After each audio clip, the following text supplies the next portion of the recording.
जब कंपनियां अपनी प्रोडक्ट की मार्केटिंग कुछ अलग तरीके से करती हैं तो उनके प्रोडक्ट के बिकने के चांसेस उतने ही ज्यादा होते हैं, क्योंकि मार्केटिंग एक तरह की आर्ट है। और कुछ ऐसा ही किया प्यूमा ने।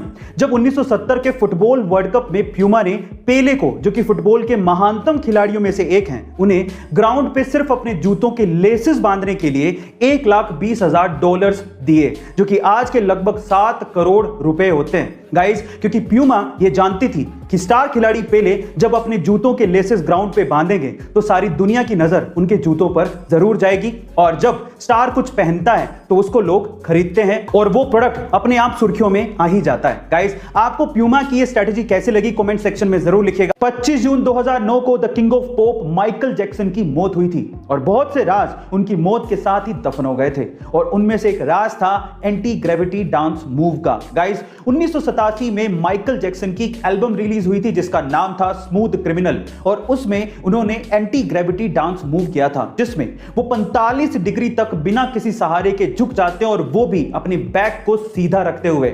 जब ये एल्बम रिलीज हुई थी तो लोगों को विश्वास ही नहीं हुआ, तो फिर एमजे ने यही डांस मूव एक लाइव शो में परफॉर्म करके दिखाया तो लोगों के होश उड़ गए। गाइस, बाद में बहुत से लोगों ने इसे एक ट्रिक कहा, लेकिन आज भी वो डांस मूव किसी के बस की बात नहीं है।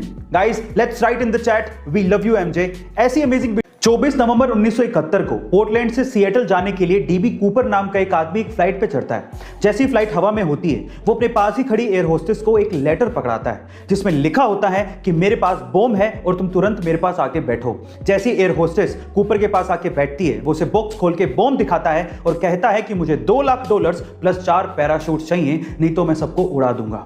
शाम होते ही फ्लाइट जब सिएटल पे लैंड करती है तो डिमांड के मुताबिक $2,00,000 प्लस 4 पैराशूट को दे दिए जाते हैं। फिर वो उसी फ्लाइट पे बैठता है, फ्लाइट उड़ती है, उसके बाद वो पैराशूट पहनता है और फ्लाइट से कूद जाता है। उसके बाद से लेके आज तक किसी ने भी डीबी कूपर को दोबारा नहीं देखा। एफबीआई ने खूब सर्च करने की कोशिश की, लेकिन वो डीबी कूपर को दोबारा ढूंढ ही नहीं पाई। फाइनली 2016 में एफबीआई ये फाइल हमेशा के लिए बंद कर देती है। गाइस, ये कोई फिल्मी घटना नहीं है, इसे आप गूगल पे भी सर्च कर सकते हैं। ऐसी ही मिस्टीरियस वीडियो। इंडिया एक डेमोक्रेटिक कंट्री है और यहां पर कोई आम आदमी भी उम्मीदवार बन सकता है और चुनाव लड़ सकता है, लेकिन अगर मैं आपसे सवाल पूछूं कि इंडिया के इतिहास में सबसे असफल उम्मीदवार कौन है और क्यों है, तो आप लोग क्या कहेंगे?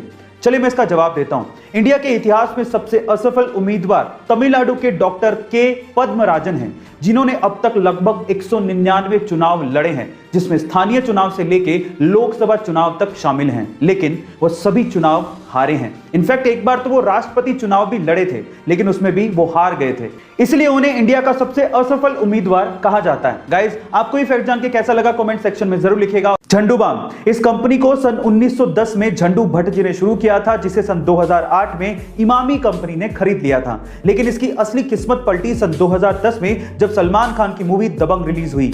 इस मूवी का एक गाना मुन्नी बदनाम हुई काफी ज्यादा फेमस हो गया था, और उसकी एक लाइन मैं झंडू बाम हुई लोगों की जुबान पर चढ़ गया था, जिसकी वजह से झंडू बाम की सेल्स डबल हो गई थी। लेकिन फिर भी इमामी कंपनी को झंडू बाम का नाम बिना परमिशन के यूज करना कुछ रास नहीं आया, और इमामी कंपनी ने फिल्म के प्रोड्यूसर्स पर कॉपीराइट का केस कर दिया। लेकिन बाद में कोर्ट के बाहर सेटलमेंट हो गया और मलाइका अरोड़ा झंडू बाम की ब्रांड एम्बेसडर बन गई। गाइस, इसे कहते हैं किस्मत। बैठे बैठे सेल्स भी डबल हो गई और मलाइका अरोड़ा जैसी ब्रांड एम्बेसडर भी मिल गई। आपको ये फैक्ट सुन के कैसा लगा कमेंट सेक्शन में जरूर लिखिएगा, और ऐसे अमेजिंग वीडियोस के लिए शेयर, सब्सक्राइब एंड लाइक। मिलते हैं अगली वीडियो में।